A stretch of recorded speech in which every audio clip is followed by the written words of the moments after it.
The next moderator of the panel I'm so excited about. We actually have something in common because my name is B. Arthur, and I know y'all were expecting 90s sitcom star B. Arthur. But I'm not her, right? I have a whole different life. The next speaker is actually named Kirstine Stewart, but she is not a vampire who falls in love with a werewolf. No. She was born and raised right here in Toronto, and next week she starts a new position in Geneva at the World Economic Forum. So she's going to be, I know, right? She's going to be hosting a fantastic team that's going to talk to us about the humanity and its role and responsibilities in the future of technology. So please welcome to the stage, and you check out everybody's bios on page 36 of your program. It's going to be Julie, Fran Hauser, my boo, Jay, Jerry, and of course, Kirstine Stewart. My boo. You are?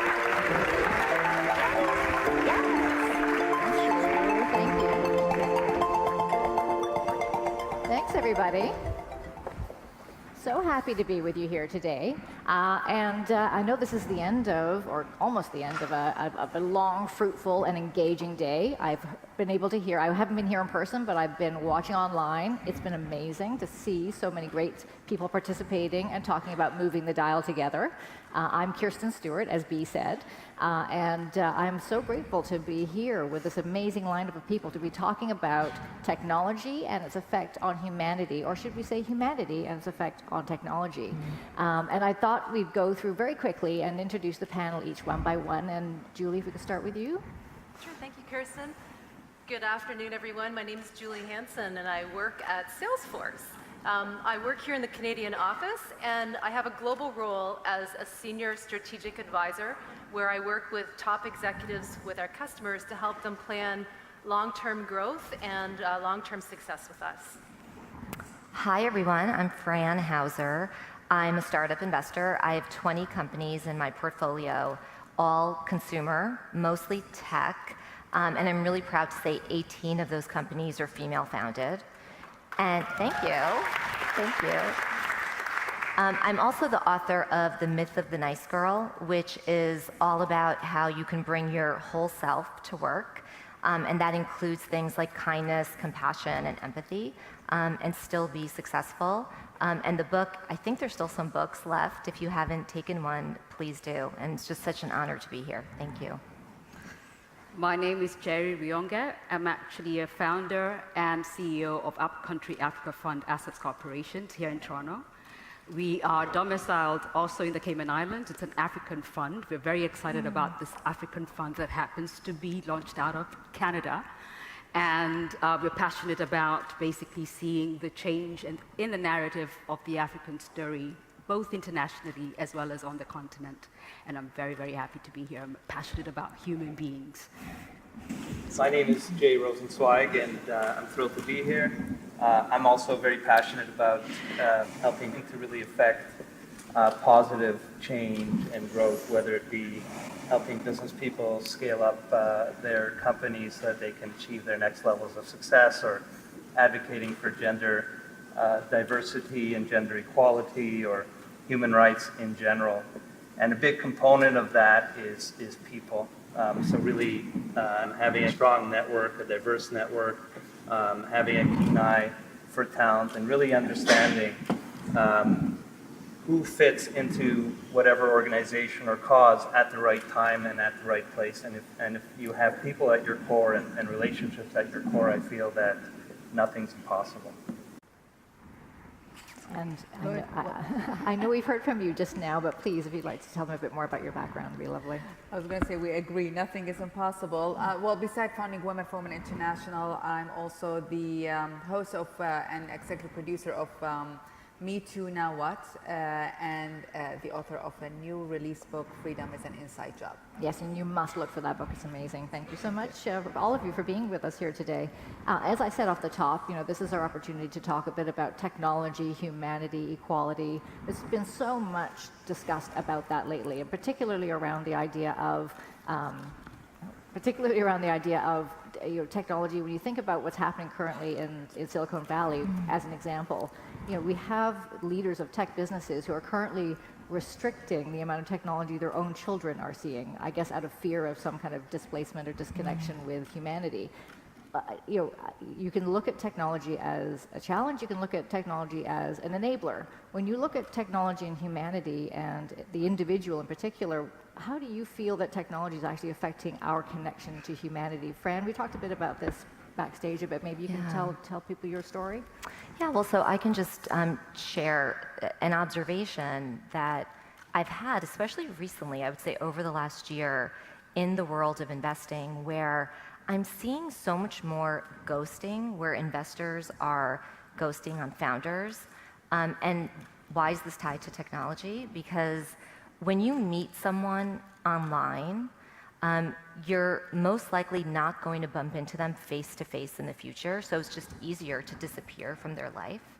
So I'm seeing a lot of founders who, I'm an investor in their businesses, where they're fundraising and they meet a potential investor, through a warm introduction over email.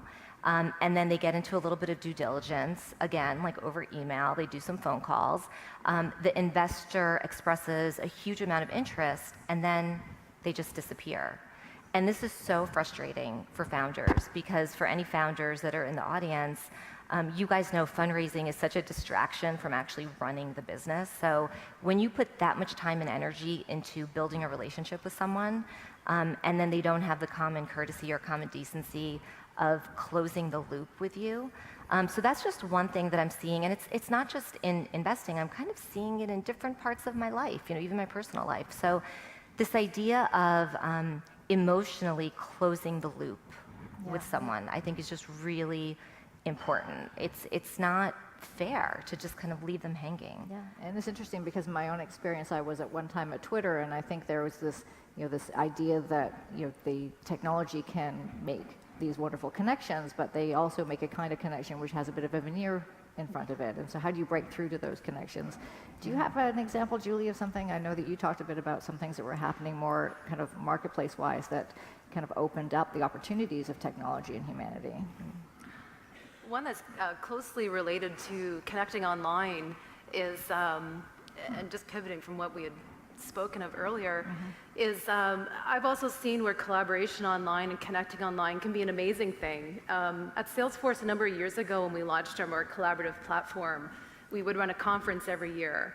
And that conference would have a lot of independent businesswomen who were developers and administrators, and they'd be showing up at our conference called Dreamforce by themselves. The year that we put a collaborative tool into the conference and to be utilized by our customers was the moment something got born. It started very small. Like Jody said, one small little step can grow into something really big, where online this one woman, her name is Geraldine Gray, she was alone at the conference, and so she posted something out there and said, hey, if there are any other women in tech here, come meet me for a drink. I'd love to hang out. We can go to some sessions together. And so the year she did that, 4 women showed up at a bar. They had a great time and went to these sessions together and bonded. The next year, they became roomies to save money on the hotels and met some more people. And the next year, it grew even more. So Geraldine became the founder of something called Girly Geeks, which is actually a huge women in tech coding organization that became something called Women in Tech. So now in the Salesforce ecosystem, there are thousands of women around the world who connect, they share code, they support each other, they collaborate online, and it all started from one person reaching out and being completely supported by others who also want to be connected. So when you think about that connection and how it can literally go global, they're not the same challenges of barriers and geography as those have been surpassed by technology. They give you this open kind of world and marketplace.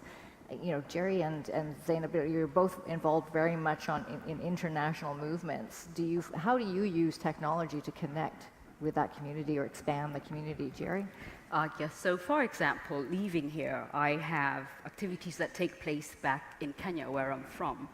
And at the farm particularly, when I have actually people tilling the land or doing any sorts of handiwork based on the house that we are renting and so on, I actually use M-Pesa to actually pay them. I'm able to use internet connectivity and the different technologies that exist today to pay someone their pay and their daily worth using my mobile phone, sitting out of a Toronto office or Toronto, my residence here in Toronto. So I think there's a lot that comes with the use of technology that's very, very powerful in my view. I've also seen the opportunity, for example, in 2009, I had just downgraded and left, running a company that I started, an internet company that I started, and I was now becoming a consultant in my space. And I also wanted to do global consultancy work, and I actually hired someone out of India to become a personal assistant who was going to be working at a different time zone. So somebody in India is actually doing some activity of work while I'm sitting in Nairobi doing a different activity of work. And now that I've moved here to Toronto, I have another global perspective in terms of having different people working at different projects throughout the 24 hours that we have in terms of life cycle of work getting done. So I think the element of technology has, in my opinion, been very, very powerful, especially in the beginning when I moved here. I'd had to wake up at 3 a.m. in the morning to do certain pieces of work, which I now don't have to do. Right. Because I've, basically delegated those functions successfully. And Zainab, in terms of what you've been doing? Well, I mean, all of that is correct. The benefits of technology, and all the opportunities it opens. My biggest concern right now is the gap in access to technology. So I work with a lot of very, very, very poor and marginalized people from all over the world, particularly women from all over the world.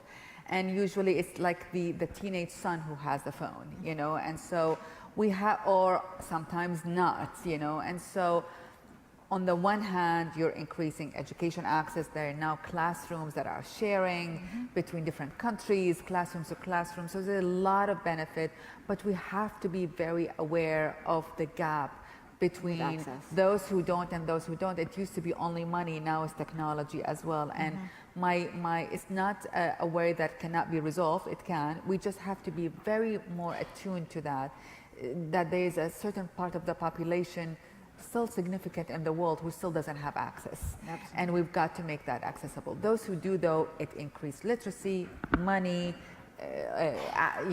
jobs, all of it. So there is a lot of good, but let's be aware of the things that could be happening. It's a real currency. And when you, Jay, you're involved in a lot of VC partnerships, do you see there a good possibility for partnerships between private and public, or in order to actually enable technology? Well, there's no doubt about it. But what's most interesting to me is actually the social aspect and the human rights aspect, as Zainab talked about, and particularly access. Although I've been reading more and more that access is becoming better, including in places like India, which is really important as mobile becomes less and less expensive, and access becomes less and less expensive. I learned early on in law school from a mentor of mine, a professor named Erwin Kotler, who is an international human rights champion and represented political prisoners like Nelson Mandela and Natan Sharansky, that the mobilization of shame against governments can be a very, very powerful tool. And all the more so today with the technologies we all have. I'm on his board right now, a human rights board called the Raoul Wallenberg Center for Human Rights, and we're representing the Nelson Mandelas of today all around the world in places like Venezuela and Saudi Arabia and Iran and China. And we just did a Twitter storm on Friday showing support for a client of ours, Raif Badawi in Saudi Arabia. So it can be a really, really powerful tool. I'm also part of a program called Spark around a business I'm involved in Venice Beach in California. It's a company called Winston House, which is a beautiful place for creatives. And we're fortunate to have a lot of influencers around the Winston House.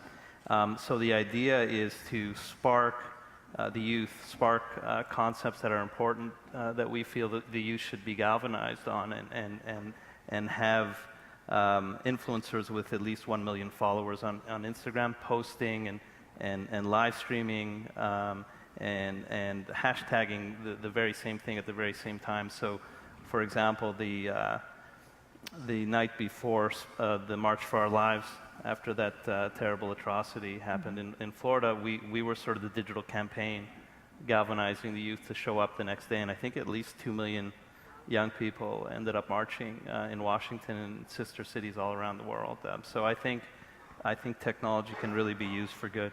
Yeah, and that real kind of public-private partnership as well, enabling and making sure there's access and new technologies. And I think it's interesting. Something else that was in the news just recently was what happened at Amazon. We talk about the technology moving so quickly, and AI is obviously one of those factors that is something that's dominating more and more of our lives in technology. And Amazon was in particular using an algorithmic AI learning tool which they would use in order to source for talent. They did an audit on this and realized that because AI is based on all of the information that's come before it, it actually reinforces, unfortunately, a lot of those biases that came before it. So it's a summation of history. History isn't always right, and so it's informing future decisions, and that might not be the best outcome. So Amazon very smartly kind of dropped this in order to make sure that they were accessing the most diversity possible. When you think about things like that and all these new technologies being developed, what is the role that we make? How do we ensure that women have their proper place in this? How do we make sure that as technology develops, it does include perspectives of all people, and so that there's a right kind of reflection of different perspectives as the technology is born? Does anybody have any thoughts on that? Yeah, I think I'd like to sort of give an example of what's happening with accelerators that are actually installed within the university campuses, where there is a good body of different types of humans, if you like. And if we can actually start to embody this, not just within country, but also to have an international connection, a connectedness of sorts that brings people to the table to have this conversation, particularly in the space of machine learning and artificial intelligence, because perspective is everything. The nuances of each grouping of people is very different from one group to the next. Right. And even when you live in a place like Canada, where we have diversity in its true sense, you would imagine that we would not be having this conversation if we actually were having the real conversations, but we're not. So I think I would really look to some of the activities that are taking place. For example, in Kenya, we had 1,000 people in an accelerator within a university that were actually focusing on actually developing capacity on coding and engineering types of activities that relate to changing the way the youth get employed, as a function of bringing more jobs into. Julie, you just said you just came back from India, where I think you probably had some experiences there in doing something similar. Can you maybe tell us a bit about that? Yeah, so one of the things that Salesforce is great for, and why I've worked there for almost 12 years, is the fact that there's flexibility given to us in how we choose to give back and spend our time volunteering. So I just returned Monday night from being over in India, working with a number of global leaders, but also being very much on the ground in Africa, related to the protection of children, especially vulnerable girls, and human trafficking. It was a very tough thing to go through to see, and my brain automatically, when I was working with them and talking with the leaders, was thinking, okay, how can I help you with technology? Like, where can I stick this in here to make your world better? And it was clear, a couple things were really clear, and one was that they didn't need it just yet, that when it comes to technologies like 3D printing and AI and things like that, we all want to understand them, and businesses want to jump on the technologies to get a competitive advantage. But that's where the human piece has to come into play first. I asked one of the women leaders she takes care of a night nursery. We were right in the middle of the red light district of Mumbai. And in talking with her, I said, what has been a failure for you? This looks like a really great system so far. These children come in at night, they stay over, they go to school the next day. They're all accounted for, they all have a number. And it's all done in files right now. But she said, I failed first because the woman running this, she's also from trafficking. She's a survivor. She said, I thought I knew it all. And so I put a program in place that I thought would be helpful. And I realized in some cases I had to pivot and shift. And the way I knew to do that was to be very involved with the children, with the teens when they came in, to really understand and connect with them one-on-one. And so bringing in a technology like AI or being able to track the children better so that none of them go missing, that type of thing is something that I see happening. But long before that, the bigger lesson is to really know who you're trying to serve and what they need, and then fill technology in as needed. And then to be careful for the biases that'll be in that data. AI needs a lot of data, but you need to check and go with your gut instinct on things as well to truly understand what the best fit is for someone. It's a great real-life example. And when I think about women in technology and awareness of women and what they do and how they can impact technology, and Fran, you invest in a lot of amazing women-led businesses. Jay, you very much are working on human capital and how to bring women to the forefront and being involved in places like this, like Move the Dial. Zainab, we talked a bit about how in Dubai, I think it is, you're bringing some young women over because there's a certain perception in the Middle East. Perhaps you can tell us a bit about that. Well, I want to, before that, I would say we're still missing, women are still missing from the design process and from our voice process. So it doesn't matter if you're with an enterprise with social venture or with designing. I mean, if you look at gaming and all of these things, there's a saying that says, we see things as we are, we do not see things as they are. So if your team are only men, it's just they're going to see it as they are. And we've got to include more women in across all the layers, in order to make sure that we are reflecting the society accurately. So I'll stop here, and in terms of Dubai, it is like, if you're a fashionista, you can become very popular. If you're someone with a cause and you want to have some more substantial conversation, there's not much energy for it. So we really need to get together. We're putting together a group of people to powwow on how do we actually echo and increase the voices of women who have more substance than, not that fashion, there's anything wrong with it. I obviously like it, but but more, with more. Yeah, with more. And I think, thank you so much. It was great to hear from the panelists here to talk a bit about, how humans and technology really, they are diverging, and how we can make sure that we still, within the technology, find the humanity and we find the opportunities to increase humanity, because really technology should be an enabler in this. And the perspectives of women and people of different color and different backgrounds is going to be so important as we develop all these new technologies. And it was great in the short time that we had together this afternoon to talk about these things. And I just want to please give a thanks to our panel here today. Thank you.